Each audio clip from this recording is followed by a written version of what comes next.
Welcome back to the deep dive. Today, we are taking nearly a month's worth of intensive surveillance data activity logs, vehicle logs, cataloging risk, and we're synthesizing it all. It's a lot to get through. It really is. We're talking about comprehensive logs stretching from, what, December 1st right up to the 25th? That's right. And when you look at that much data, 25 days, Mm-hmm.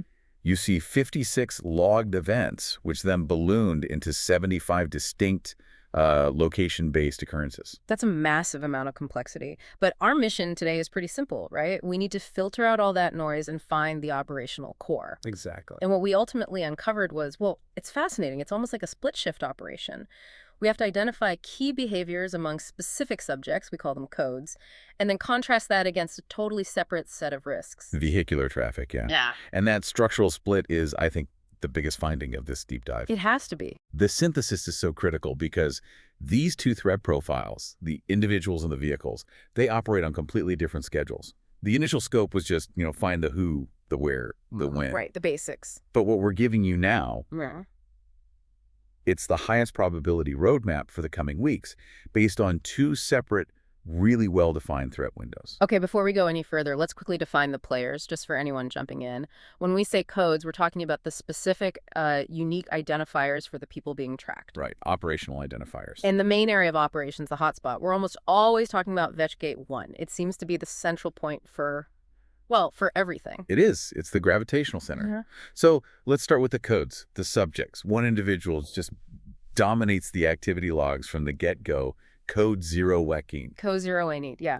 A massive 34% of all activity logged.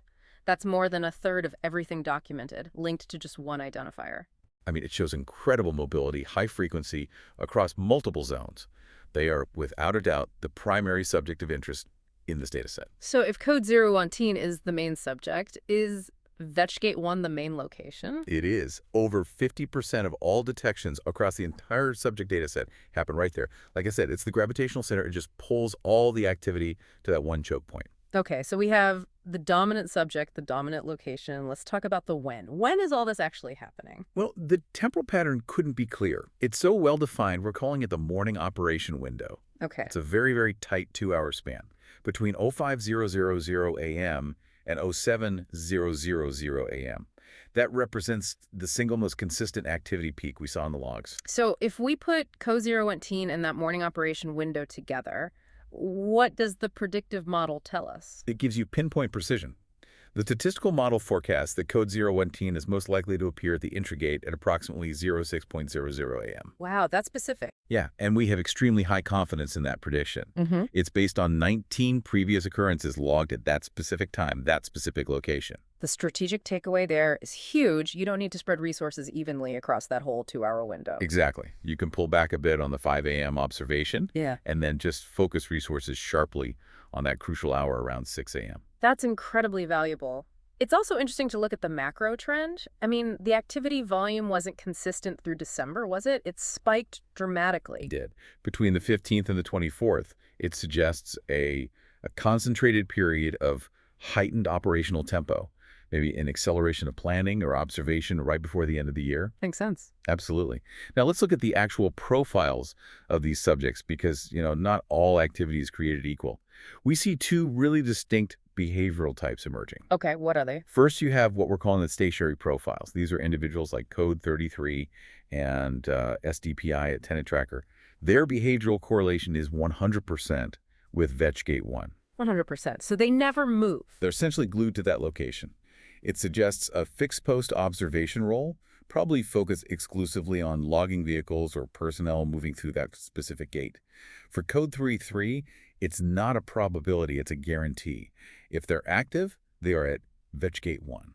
And then the others must be the opposite, the mobile profiles. Right, which includes our lead subject, Code 088, and another one, dotted labor. Their behavior is classic perimeter scanning. They aren't interested in holding one spot. They're constantly moving between the entry gate, the side wall, and the back compound. And the data on their movement is pretty telling. If code 088 is detected, there's a 42% chance it's at the entry gate and 31% at VetchGate 1. Yep. So that's almost 3 out of 4 times they're at one of those two main access points. And compare that to dotted labor, who is even more evenly distributed. Almost a perfect 33% split across the Intergate, Vetchgate 1, and the sidewall compound. It's a systematic check of the perimeter. And this movement isn't random. Not at all. The intercode interaction analysis strongly suggests coordinated activity. Code 01-teen and dotted labor, they don't just happen to be active at the same time. They frequently appear in the logs within similar date and time clusters. So they're working together. It points toward synchronized activity, recurring operational patterns, not just individual opportunistic movements. Yes. Okay, and this is where the data gets genuinely weird. I mean, this is a detail that just needs to be permanently flagged for anyone doing surveillance. We found a truly unique behavioral anomaly tied to code 08. Yeah, the mudras. Yes. Tantric mudras and hand mudras in thin air. That's the exact phrasing from the log. We have to zoom in on that. I mean, is that an encoded signal, or are we just watching someone engaging in some really strange behavior at the gate? Well, the importance is less in what the act is and more in the fact that it's a specific repeatable marker that just stands out dramatically from the baseline. It's highly non-standard. Extremely. And it occurred exclusively at Gate 1, and only during that tight morning window, specifically between 06.40 and 07.1 a.m. It tells us that code 008, while not logged as often, uses this very distinct, maybe ritualistic, maybe signaling method of observation. It's a behavioral signature. Exactly. It's impossible to miss once you know to look for it. And it challenges the assumption that all subjects are following purely, rational surveillance protocols. That is a crucial nugget of information. Okay, so let's leave the subjects in their early morning window and shift focus. Let's talk about the entirely separate yet equally critical data stream, the high-risk vehicle logs. Right. We transition now from the who to the what, focusing on aggressive movement patterns. And the first finding is staggering. Current reporting triggers are highly effective because 94% of all logged vehicle incidents are classified as high severity. 94%. A risk rating of 4 out of 5 or higher. We're dealing almost exclusively with significant security threats here, not, fender benders. And the risk profile is extremely specific. We can clearly see the riskiest vehicle types. Two-wheelers, bikes and scooters account for a massive 75% of all reported incidents. And they have a 91.6% probability of being a high-severity incident. They are the volume threat. But volume isn't the only thing that matters. No. Heavy and commercial vehicles, specifically tippers and trucks, they're fewer in number, but they are a guaranteed high risk factor.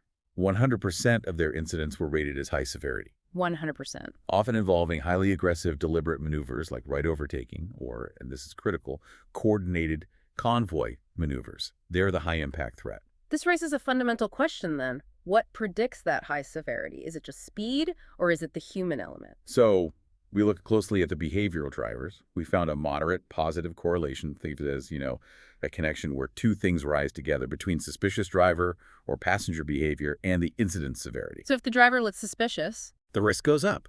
We found about a 50% predictability factor there. In short, the human element, the deliberate signaling, the staring, the clear nervousness, that is a strong leading indicator of a high-risk scenario. And here is the truly counterintuitive finding, the one that tells us about the nature of the aggression. We found a strong negative correlation between unusual stops and severity. Which means as one goes up, the other goes down. Right. So the highest risks are associated with vehicles in continuous aggressive motion, not when they pull over or stop. Exactly. High-risk activity is fast, it's brief, and it's dynamic. If a driver stops, the risk often drops. If they keep moving aggressively, the risk just skyrockets. So the recommendation for surveillance shifts immediately. We need to prioritize reports where driver behavior is flagged as highly suspicious. That's our most reliable human-based indicator. And we also confirm that vehicles labeled fast-moving have a higher average severity rating 4.71 versus slow-moving at 4.66. It's a small difference, but it's there. It is. Speed and aggression are intrinsically linked to the level of threat. Okay, so now we have to overlay these two distinct data sets to understand the complete operational cycle. This is where the picture really clears up. It really does. We established that the subjects, the codes, are most active during that tight early morning window, 05.00 to 07.00. But the vehicle threat is hours later. That's what I find so odd about this. Why the massive gap in time? Isn't it strange that the biggest, most aggressive threat happens hours after the primary human subjects have already finished their morning operation? It's strange, but it's also highly strategic. The peak threat window for high-severity vehicle incidents is dramatically different. It's the late afternoon. specifically between 15:00 and 17:00, or 3 p.m. to 5 p.m. Wow. Over 60% of all vehicle incidents happened within that brief 2-hour window. This temporal split suggests a highly segmented split-shift operation. The morning is for observation, the afternoon is for dynamic, aggressive action. And the middle of the day is quiet. Almost entirely. The data confirms activity subsides almost completely between 11:00 a.m. and 03:00 p.m. That structural segmentation, that's the key takeaway. Let's map the specific risk locations in the afternoon. What do these names tell us? The names tell us about the methodology. Take the Inchical Service Road. This location is flagged for a high likelihood of convoy SAR movement. That's bikes and scooters using synchronized signaling. It's coordinated. Highly coordinated. It indicates planned group action. I mean, they're operating like a military unit, not just opportunistic drivers. And then you have the Venpalavadam flyover. That's the hotspot for the high-impact threat.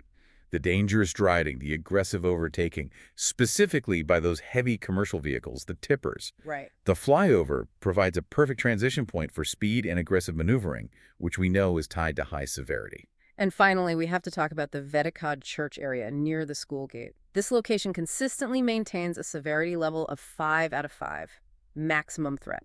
This specific spot is so critical because it reveals a clear strategy. They're targeting predictable, high pedestrian windows, specifically around school exit times. So they're amplifying the risk. They are. The incidents here often involve wrong-way driving and high-risk maneuvers where the danger is magnified by the presence of a vulnerable civilian population. The takeaway is that these maneuvers are being strategically executed during high-stress, high-traffic moments. So bringing it all together, what does the grand strategic synthesis look like for you, the person who needs to act on this information? Well, high-severity incidents are 1.5 times more likely to occur near service road turns or flyover deviations, anywhere vehicle speed transitions are common. The priority is clear. Monitoring these locations for two-wheelers showing rhythmic movement and those aggressive tippers. And we can even narrow down the source of some of the vehicles. We can, to those registered in Kerala, KL, and Tamil Nadu, TN. I mean, this level of detail allows for highly targeted, resource-efficient countermeasures. So what does this all mean? We've discovered a clear two-phase operational cycle. Phase 1, high subject mobility and fixed observation in the early morning, 05:00 to 07:00. Phase 2, the highest volume of vehicular risk and aggressive maneuvers, happening much later, in the late afternoon, 15:00 to 17:00. And the data is so useful because it confirms that the current security reporting triggers are successfully capturing these significant threats, allowing resources to be focused. But it also reinforces the immense challenge. Which is? The brevity of these incidents, the high-severity vehicle incidents, they last only between 30 and 90 seconds. This is not slow surveillance. It's like trying to catch a highly coordinated 60-second football play in real time. That's the pressure point. Okay, so we've established that aggressive, continuous motion is tied to the highest vehicle risk, but that suspicious human behavior, like the mudras or the nervousness of the driver, is the strongest overall predictor. So if continuous fast movement is key to maximizing these high-severity incidents, what does that tell us about the planning and the sheer confidence needed for those observed convoy move-SAR patterns we saw at Inchical? That level of synchronized, aggressive action. It suggests a level of planning and execution far beyond random traffic risk. That's the structural challenge you have to mull over until our next deep dive.